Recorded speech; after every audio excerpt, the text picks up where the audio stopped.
আমি ছোট থাকতেই আমার মা মারা যায়। আমাকে মানুষ করার জন্য বাবা আরেকটি বিয়ে করে। আমি ছোট বড় সবাইকে আপনি করে ডাকতাম। আমার একটা সৎ ভাই ছিল। আমার সৎ ভাইয়ের চরিত্র তেমন একটা ভালো ছিল না। একদিন আমার সৎ ভাই আমাকে তার বন্ধুর বাসায় নিয়ে। তাহলে শুনুন আমার বাস্তব জীবনের গল্পটা। আমার নাম টিনা আক্তার। গরিব পরিবারের মেয়ে আমি। বাবা কৃষি কাজ করে, টিনা পড়ালেখায় অনেক ভালো, তাই পড়ানোর আগ্রহটা ও বেশি। টিনাকে পড়াতে চাই, তাই তো কষ্ট করে হলে ও ভার্সিটিতে ভর্তি হয়েছে। আজই গ্রাম থেকে এসেছে, এসেই এমন এক অবস্থায় পড়েছে। টিনা দেখতে অসম্ভব সুন্দর, অনেক নরম মনের, যখন তখন যাকে তাকে বিশ্বাস করে ফেলে। লেখাপড়া ছাড়া আর কোনো কিছু বুঝে না। গরিব হলেও অনেক আদরের টিনা সবার চোখের মণি। কিন্তু টিনার বাবার পক্ষে এত টাকা জোগাড় করা কষ্ট হচ্ছিল। কোথায় থেকে এত টাকা আনবে? মেয়েটার বড় ইচ্ছা কলেজে লেখাপড়া করে বড় কিছু হওয়ার। কিন্তু আমার তো নুন আনতে পান্তা পুরাই। আমার বাবা রাত দিন পরিশ্রম করে আমার লেখাপড়ার খরচ বের করত। কিন্তু বাবার কষ্ট আমার কিছুতেই সহ্য হতো না। আমি বাবাকে বললাম, বাবা, আমার জন্য তোমার এত কষ্ট করতে হবে না। আমি লেখাপড়ার খরচ আমি নিজেই বের করতে পারবো। বাবা বলল, তুই কেমন পারবি? বাবা, তুমি কোনো চিন্তা করো না, শুধু আমার প্রতি দোয়া রাখো, আমি ভার্সিটিতে পড়ালেখা করব বাবা। এটা আমার স্বপ্ন। আমার একটা ছোট ভাই ছিল। আমার মা ছোটবেলায় মারা যান। কিন্তু আমার বাবা আরেকটি বিয়ে করেন, কারণ সংসারে রান্নাবাড়া করার মতো কোনো লোক ছিল না। আর তাই বাধ্য হয়ে বাবা বিয়েটা করল। আমার ছোট মাও আমাকে খুব ভালোবাসেন, নিজের মায়ের মতো আমিও দেখি। কিন্তু আমার একটা ছোট ভাই ছিল, তার নাম জিসান। সে লেখাপড়ায় খুবই কাঁচা। লেখাপড়া না করে সারাদিন আড্ডা মারে বন্ধুদের সাথে। লেখাপড়ার প্রতি তার কোনো আগ্রহ নেই। আমার ছোট ভাইয়ের কোনো মতলব ভালো না। সে কিছুদিন আগে বন্ধুদের সাথে ঝগড়া করেছে, একটা ছেলেকে মেরেছে। কিন্তু এই ছেলের চিকিৎসার সমস্ত খরচ আমার বাবার বহন করতে হয়েছিল। আমার বাবার কথার অবাধ্য থাকতে সবসময়। আমি এত ভালো লেখাপড়া করি, তার প্রশংসা শুনলে তার মাথা নিচু হয়ে যেত। আমার প্রশংসা সে কিছুতেই সহ্য করতে পারত না, কারণ আমি তার ছোট বোন ছিলাম। নিজের আপন বোন হলে আজ সে খুশি থাকতো হয়তো। যাই হোক, আমার সৎ ভাই কিছুদিন পর একটা মেয়েকে পছন্দ করে। তাকে সে বিয়ে করতে চায়। কিন্তু তার তো কোনো কর্ম নেই, বিয়ে করে কিভাবে সংসার চালাবে? বাবা তাকে নিষেধ করেছে যে, তুমি এখন বিয়ে করতে পারবে না, আগে একটা চাকরি করো, তারপর দেখা যাবে। আমার সৎ ভাইটি তখন বাবার সাথে রাগারাগি করল। বলল, ওই মেয়েকে না পেলে সে বাঁচবে না, নিজেও মরে যাবে, আর কত কি বলতে লাগলো। আমার ভাই বাবার সাথে রাগ করে বাড়িতে থেকে চলে গেল। একটা বেসরকারি প্রতিষ্ঠানে চাকরি নিল আমার ছোট ভাই। এর মধ্যে মেয়েটির বিয়ে হয়ে যায় অন্য জায়গায়। যার জন্য সে চাকরি নিল তাকেই পেল না। আমি তাকে সান্ত্বনা দিলাম, ভাইয়া, আমি তোমাকে এর চেয়ে ভালো মেয়ে আমার ভাইয়ের জন্য নিয়ে আসব। সে তখন আমায় বলল, আপু, তোরে একটা কথা বলি। আমি বললাম, কি কথা ভাইয়া? জিসান বলল, আমি তোর লেখাপড়ার সমস্ত খরচ আমি দিব। আমি তোর স্বপ্ন পূরণ করব। এই কথাটা শুনে আমার ভালো লেগেছিল। কিন্তু হঠাৎ এত মায়া আমার জন্য কেন হলো, তা নিয়ে আমার মনে কৌতূহলের সৃষ্টি হলো। আমি বললাম, ভাইয়া থাক, তোমার কষ্টের টাকা দিয়ে আমার লেখাপড়া করতে হবে না। ভাইয়া তখন বলল, তাহলে তুই আমাকে পর ভাবিস। আমি তার উত্তরে বলেছিলাম, পর ভাববো কেন, তুমি তো আমার ভাইয়া। কিন্তু আমার খুব স্বপ্ন ছিল কলেজে লেখাপড়া করার। আর তাই রাজি হলাম ভাইয়ার কথায়। ভাইয়া বলল, তুমি রাজি হয়েছ, আমার টাকায় লেখাপড়া করবে। তবে আপু, আমার একটা কথা তোমার শুনতে হবে। আমি বললাম, কি কথা শুনতে হবে? তখন সে বলল, পরে বলবো। তবে আমি যা বলি তাই তোমার শুনতে হবে আপু।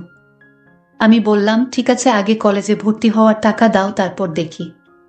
তখন আমার ভাইয়া ভার্সিটিতে ভর্তি হওয়ার জন্য টাকা দিল। আমি কলেজে ভর্তি হলাম। আমার এত ভালো লাগছিল, আমি লেখাপড়া করব, ভালো একটা চাকরি করব। আমি ভার্সিটিতে যেদিন প্রথম পা রাখলাম, আমি এত বড় ভার্সিটি দেখে অবাক হয়ে তাকিয়ে দেখছে, আর ভাবছে এত বড় ভার্সিটিতে পড়ব। আমি চারপাশে দেখছে আর খুশি মনে হাঁটছে। কত ছাত্রছাত্রী ঘুরে বেড়াচ্ছে আশেপাশে, বড় বিল্ডিং। রাস্তা দিয়ে হেঁটে যাচ্ছে আর স্বপ্নের রাজ্যের কথা ভেবে চলেছে। একটু পর পর চোখের চশমাটা ঠিক করছে, এটা তিনার একটা অভ্যাস ধরতে গেলে। তিনার ইচ্ছে ছিল এমন বড় ভার্সিটিতে লেখাপড়া করার, আজ তা পূরণ হতে যাচ্ছে, ভাবতেই খুশি লাগছে। হঠাৎ কারো সাথে ঠাস করে করে ধাক্কা খেয়ে নিচে পড়ে গেলাম। স্বপ্নের কথা ভাবতে ভাবতে একটু বেশি অন্যমনস্ক হয়ে গেছিলাম। নিচে পড়ে উপরে তাকাতেও পারলাম না। তার আগেই কেউ ঝড়ের গতিতে আমাকে উঠিয়ে ঠাস করে চর বসিয়ে দিল। আমি অবাক হয়ে সামনের মানুষটার দিকে তাকিয়ে আছি। একটা মেয়েকে দেখলাম, তাকে দেখে মনে হলো কোনো বড়লোক ঘরের মেয়ে। সে আমাকে বলল, তোর তো সাহস কম না, আমাকে ধাক্কা দিস আমাকে। আরো কয়েকটা ছেলে মেয়ে ছুটে এলো মেয়েটার কাছে। সুরমা, কি হয়েছে রে? এই মেয়েটার জন্য আমি পড়ে গেছিলাম, ওর সাহস কি করে হলো আমাকে ধাক্কা দেওয়ায়? কে এই মেয়ে? নতুন মনে হচ্ছে। এই মেয়ে কখন ভার্সিটিতে ভর্তি হলো? সুরমার বন্ধুরা বলল, দাঁড়া, এই মেয়ে নতুন হলে তো ওকে দেখে ছাড়ব। সুরমার বন্ধু রামিম বলল, ঠিক বলেছিস, সুরমার শাস্তিটা ও হয়ে যাবে। কিন্তু রাহুল তো এখনো আসে নাই, ওকে ছাড়াই কি করবি? ও আসলে হবে না, এর আগেই মেয়েটাকে ধাক্কা মেরে ফেলে দেওয়ার শাস্তি দিতে হবে। আমি ওদের কথার কোনো কিছু বুঝতে পারছে না। কি বলছে ওর মাথায় ঢুকছে না। আমি ভাবছি আমাকে কেন মারল? আমি কি ইচ্ছে করে ধাক্কা দিয়েছি? অনেক কষ্ট লাগছে, কিন্তু কিছু বলতে পারছি না, চুপ করে আছি। এই যে মেয়ে, তোমার নাম কি? একটু ভয় পেয়ে বললাম, আমি তিনা। একটু দেখে চলতে পারলে না? এখন তো ওরা তোমাকে প্রতিশোধ নিবে। তুমি দেখে চললে এমন হতো না। আমি কথাগুলো ভাবছিলাম, হঠাৎ ওই ছেলে এসে গুলো বলল, ওই মেয়েরা সবাই আমার দিকে আসছে। দেখে আবার তাদের কাছে চলে গেল। এত জোরে থাপ্পড় দিয়েছে, আবার আমাকে মারবে কেন? সবাই আমার কাছে এসে নাম কি, বাড়ি কোথায়, কিসে পড়ি সব জিজ্ঞেস করতে লাগল। তারপর আমাকে গান গাইতে বলল। আমি গান পারি না বলাতে আমাকে কানে ধরিয়ে রেখেছে। এদিকে সিয়াম আজ একটু দেরি করে ভার্সিটিতে এসেছে। এসেই দেখে সবাই ভিড় করে দাঁড়িয়ে আছে। সিয়াম আসার সাথে সাথে সবাই ভিড় কমিয়ে চলে গেল, আর সব মেয়েরা হা করে তাকিয়ে আছে, কারণ সিয়াম হচ্ছে ভার্সিটির সবার সিনিয়র। সব মেয়েরা জয়ের দিকে হা করে তাকিয়ে আছে। সিয়াম গাড়ি থেকে নেমে ওর ফ্রেন্ডদের দিকে যেতে লাগল। এখানে কি হয়েছে, এত ভিড় জমাচ্ছে কেন? আমাকে তখন ছেলেটি জিজ্ঞেস করল, তুমি কে, আর তুমি আমার বান্ধবীকে ধাক্কা মেরে ফেলে দিলে কেন? আমি তাকে বললাম, দেখুন, আমি না দেখে তার সাথে ধাক্কা লেগে গেছে, আর এর শাস্তি হিসেবে আমাকে চড় মারলেন। তাও কি তাদের আমাকে প্রতিশোধ নেওয়ার বাকি আছে? তখন হঠাৎ লক্ষ্য করলাম আমার ভাই আসছে কলেজের দিকে। আমি মনের ভিতর খুব সাহস হচ্ছে, ভাইয়া যখন আসছে তাহলে ওদের হাত থেকে আমার ভাইয়া আমাকে রক্ষা করবে। কিন্তু আমার ভাইয়ার রূপ দেখে আমি অবাক হয়ে গেলাম। আমার ভাইয়া বলল, সিয়াম আমার বন্ধু, আর বন্ধুর বান্ধবীকে তুমি ধাক্কা দিয়ে মাটিতে ফেলে দেওয়ার কারণে তোমার অনেক শাস্তির বাকি আছে। আমি ভাইয়াকে বললাম, ভাইয়া আমি তোমার বোন, তুমি ওদের পক্ষে কথা বলছো। ভাইয়া তখন বলল, চুপ, কে তোর ভাই? আমি কারো ভাই না। ওর বান্ধবীকে মারার জন্য আজ তোর রেহাই নেই। তোর কত বড় সাহস, তুই আমার বন্ধুর বান্ধবীকে মারলি। এর জন্য তোর মাসুল দিতে হবে। আমার চোখের পানি কিছুতেই আটকাতে পারলাম না। মনে মনে ভাবলাম, আজ যদি সে আমার মায়ের পেটের আপন ভাই হতো, তাহলে কখনো ওদের পক্ষ নিয়ে কথা বলতো না। নিজের বোনের জন্য জীবন দিয়ে দিত, তাও বোনকে বিপদে ফেলে চলে যেত না। আসলে পর কখনো আপন হয় না, হতে পারে সে আমার শত ভাই। সৎ ভাই এরকম আচরণ করবে? আমি তখন কান্না করতে লাগলাম। আমার কান্না দেখে ওরা হাসতে লাগলো, আর বলতে লাগলো, কেঁদে কোনো লাভ নেই। আমার ভাই হঠাৎ বলল, আমার সাথে চলো। আর ওরা বলল, আজ তুই বেঁচে গেলি তোর ভাইয়ার জন্য। ভাইয়া বলল, আমি তোকে টাকা দিয়ে কলেজে ভর্তি করিয়েছি, সেই টাকার কথা কি ভুলে গেছ? আমি বললাম, কি করতে হবে আমাকে বলো। আমি তোকে নিয়ে আমার বন্ধুর বাসায় যাব। আমি বললাম, বন্ধুর বাসায় কেন? জিসান বলল, আমি তো আগেই বলেছি তুই আমাকে কোনো প্রশ্ন করবি না। আমার সব কথা তোর শুনতে হবে। ভাইয়া বলেছি, আজ আমার মনটা ভীষণ খারাপ, কারণ আমি আজ প্রথম ভার্সিটিতে এসে যে অপমানিত হয়েছি। আমি আজ কোথাও যাব না।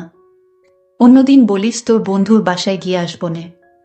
আমার ভাইয়া তখন খুব রাগান্বিত হয়ে বলল, এখন বলেছি, এখনই যেতে হবে। আমি ভাইয়াকে বললাম, ভাইয়া প্লিজ, আমার খারাপ লাগতেছে, আমি আজ তোর সাথে কোথাও যেতে পারবো না। এই কথা বলতেই আমাকে একটা জোরে চড় মারে ভাইয়া। আমি কান্না করে বললাম, ভাইয়া তুই চড় মারলি? আমার আপন ভাই হলে আমাকে এভাবে মারতে পারতো না। ঠিক আছে, আমি যখন তোর কাছ থেকে টাকা নিয়ে ভুল করেছি, তাহলে এই ভুলের প্রায়শ্চিত্ত আমার দিতে হবে। ভাইয়া নামক পাষাণ মানুষটি বলল, গাড়িতে উঠ। আমি কোনো কিছু না বলে চুপচাপ গাড়িতে উঠে পড়লাম। তারপর সে আমাকে তার বন্ধুর বাসায় আমাকে নিয়ে গেল এবং বলল, আমি তোরে এখানে কেন এনেছি জানিস? আমি বললাম, কেন আনলে এখানে? তখন একটা বয়স্ক লোককে আমাকে দেখিয়ে বলল, ওই লোকটিকে বিয়ে করতে হবে তোর। ভাইয়া বলল, ওই যে মানুষটিকে দেখতে পাচ্ছিস, ওর সাথে তোর বিয়ে দিব। আমি বললাম, এটা কোনোদিন সম্ভব না।